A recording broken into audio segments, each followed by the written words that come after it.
Assalamu alaikum dear principals. I am Abdul Hamid, Director IT from PPA Colleges Punjab.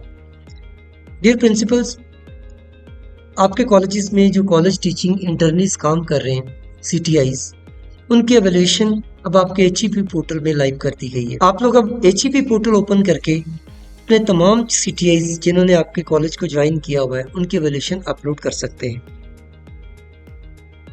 ये process कैसे होगा इस छोटी सी वीडियो में मैं आपके साथ शेयर करता हूँ। सबसे पहले आप अपने HEP पोर्टल को लॉगिन कीजिए। SSO पे लॉगिन करके HEP पोर्टल पर आइए और यहाँ पर CTI पे जाकर आप इस इंडक्टेड CTIs पर क्लिक कर लीजिए।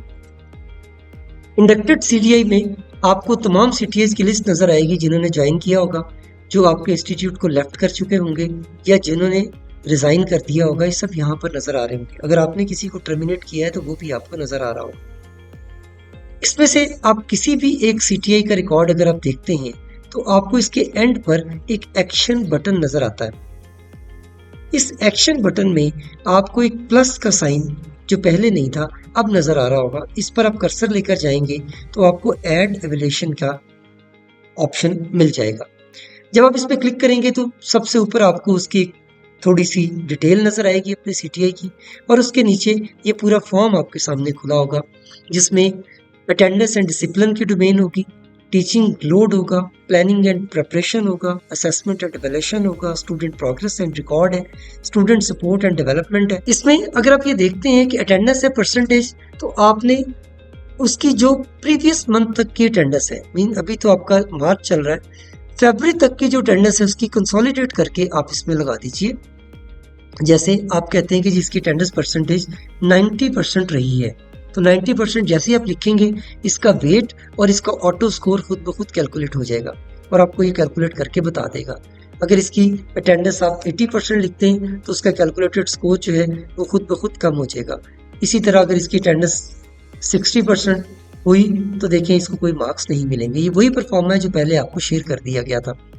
इसी तरह इसके नीचे लेट अराइवल्स हैं, आप उसको भी लिख लें कि कितने लेट अराइवल्स रहे हैं, फिर क्लास कितनी डिलीवर की है, स्केड्यूल कितनी थी और क्लास ली कितनी है।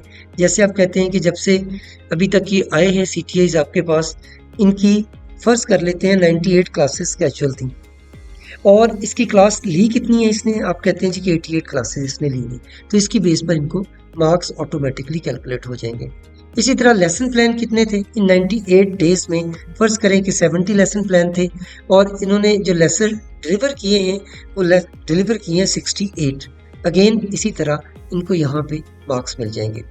सेम आप इसकी बाकी स्किल्स, लेसन प्लान सबमिटेड है, असेसमेंट कवरेज है, मार्किंग टाइमलाइंस है, टोटल आइटम्स कितने थे, आप कहते हैं जी कि 6 पेपर थे या 8 पेपर थे जो उन्होंने लिए और इन्होंने कितने वापस कर दिए, आप कहते हैं जी 7 पेपर इन्होंने 7 डेज के अंदर अंदर कर दिए थे वापस।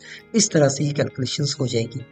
फिर एग्जाम ड्यूटीज आपने कितनी असाइन की, फिर रिक्वायर्ड रिकॉर्ड्स कितने थे, एकेडमिक रिजल्ट्स कितने थे, फिर आपकी पेरेंट टीचर मीटिंग्स कितनी प्लान हुई। जैसे हम कहते हैं जी कि 4 प्लान थी, 4 ही कंडक्ट किए, तो इस तरह इनको मार्क्स मिल जाएंगे। सेम एक्स्ट्रा हेल्प स्टूडेंट की मेंटरिंग की, करेक्टर बिल्डिंग की, को करिकुलर एक्टिविटीज में कितना किया। कुछ ऐसे फील्ड्स हैं जिसमें आपको सिर्फ एक इनपुट देनी है। जैसे आप कहते हैं कि जी करेक्टर बिल्डिंग के 10 सेशंस इन्होंने किए, को करिकुलर एक्टिविटीज इन्होंने 15 की हैं। सिस्टम इनकी बेस पर ऑटोमेटिकली नंबर कैलकुलेट करता चला जाएगा। एडिशनल ड्यूटीज अगर आपने फर्ज करें आप 10 एडिशनल ड्यूटीज इनको दी है और इन्होंने 10 की 10 परफॉर्म की है, तो यहाँ पर इनकी वो प्रॉपर क्लास जो है कंप्लीशन वो भी आ जाएगी। टोटल मार्क्स कितने होंगे और उसमें से कितने परसेंट कितने मार्क्स इनके बनेंगे, वैल्यूएशन 30 में से वो सारी यहाँ पर आपको कैलकुलेट होकर मिल जाएगी। आप लोग प्लीज़ ये जो CTIs का वैल्यूएशन फॉर्म है इसे अर्जेंट बेसिस के ऊपर फिल कर दीजिए। मैक्सिमम 2 से 3 दिन आप लोग ले लें क्योंकि रिकॉर्ड आपके पास सारा पड़ा है, कोई नया रिकॉर्ड आपको चाहिए नहीं। आपने प्रीवियस मंथ्स का सारा रिकॉर्ड लेना है, उसे कंसोलिडेट करना है और यहाँ पर ऐड कर देना है। इसी तरह अब ये जो वैल्यूएशन है ये हर एक मंथ में हम फर्स्ट वीक में आपसे करवा लिया करेंगे प्रीवियस मंथ की।